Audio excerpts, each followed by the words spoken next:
Hello बच्चों, मैं नीतू भट्ट आज आपको बसंत भाग 2 का पाठ 7 पापा खो गए पढ़ाने जा रही हूँ। इसके लेखक विजय तेंदुलकर जी हैं। विजय तेंदुलकर द्वारा लिखित इस नाटक में निर्जीव वस्तुओं को सजीव रूप में प्रस्तुत किया गया है और उसमें संवेदना भी दर्शाई गई है। वहीं एक आदमी जो बच्चे उठाने का काम करता है, उसके हृदय में संवेदना का कोई स्थान नहीं है। प्रस्तुत नाटक के पात्र खंबा, पेड़, लेटर बॉक्स, कौआ, लड़की और आदमी हैं जो एक लड़की को उसके पापा तक पहुंचाने का प्रयास करते हैं।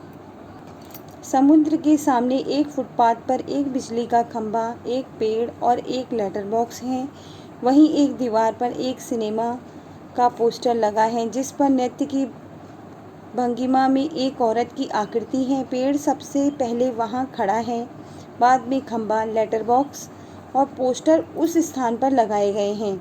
शुरू में खंबा पेड़ से बात नहीं करता था, लेकिन एक बार आंधी तूफान की रात में पेड़ खंबे को गिरने से बचाता है और उसे अपने ऊपर रोक लेता है। तभी से दोनों की दोस्ती शुरू हो जाती है।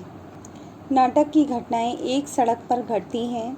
रात में बिजली का खंबा और पेड़ अपने जीवन के बारे में बातें करते हैं। खंबे को रात दिन खड़े रहने की परेशानी है, पेड़ को भी। वे सर्दी, गर्मी, बरसात सदा खड़े ही रहते हैं।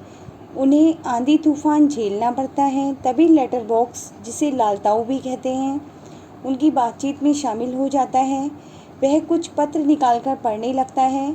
खंबा और पेड़ समझाते हैं कि किसी का पत्र पढ़ना अच्छा नहीं है।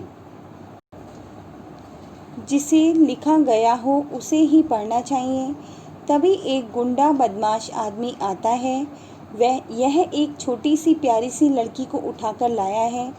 अगले दिन किसी को बेच देगा। लड़की को उसने थोड़ी सी बेहोशी की दवा दी है। उसे भूख लगी है। यह पेड़ की आड़ में लड़की को लिटाकर भोजन की तलाश में जाता है। गुंडे के जाते ही खंबा, पेड़ और लेटर बॉक्स बच्ची के बारे में चिंतित हो जाते हैं। वे कौवे को भी जगाते हैं और उस दुष्ट आदमी के बारे में और लड़की को बचाने के बारे में बातें करने लगते हैं। तभी लड़की को कुछ होश आता है। वह समझ नहीं पाती कि बातें कौन कर रहा था। उसे अंधेरे में डर लगने लगा। लेटर बॉक्स बोलता है तो वह खुश होती है। ये दोनों बातें करते हैं। लेटर बॉक्स लड़की का पता ठिकाना जानना चाहता है, पर लड़की को कुछ ठीक से मालूम नहीं है। धीरे धीरे पेड़, खंबा और कौआ भी बातचीत में शामिल हो जाते हैं।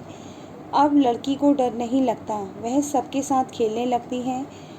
पोस्टर की लड़की भी उनके साथ नाचने लगती है। थोड़ी देर में वह दुष्ट आदमी वापस आ जाता है। सभी चुप खड़े हो जाते हैं और बच्ची भी कहीं छुप जाती है। वह आदमी बच्ची को ना पाकर क्रोधित हो जाता है और उसे ढूंढने लगता है।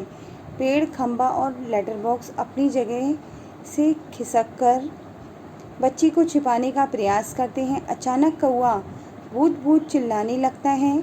उसके साथ साथ सभी चिल्ला पड़ते हैं और वह आदमी डरकर भाग जाता है। उसके जाने के बाद सभी लड़की को ढूंढते हैं तो वह पोस्टर वाली औरत के पीछे से निकल कर आती है। सभी खुश होते हैं। लड़की थककर सो जाती है। अब सभी उस लड़की को उसके घर पहुंचाने का उपाय सोचने लगते हैं। अचानक कौवे को एक तरकीब सूझती है। वह पेड़ से कहता है कि तुम सुबह तक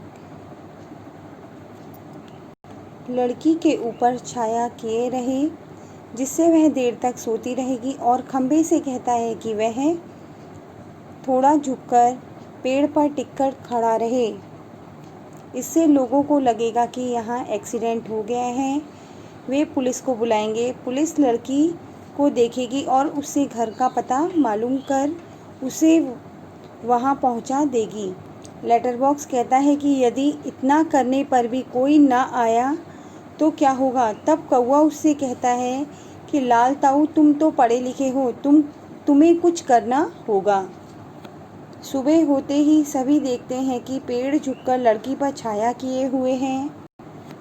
लड़की गहरी नींद में है। खंबा टेढ़ा खड़ा है। कौआ काँव काँव कर सबका ध्यान आकर्षित कर रहा है और पोस्टर पर लिखा है पापा खो गए। लेटर बॉक्स धीरे से सबसे कहता है कि यदि किसी ने इस प्यारी सी बच्ची के पापा को देखा हो तो उसे यहाँ ले आएं। और यहीं पर नाटक समाप्त हो जाता है। धन्यवाद बच्चों।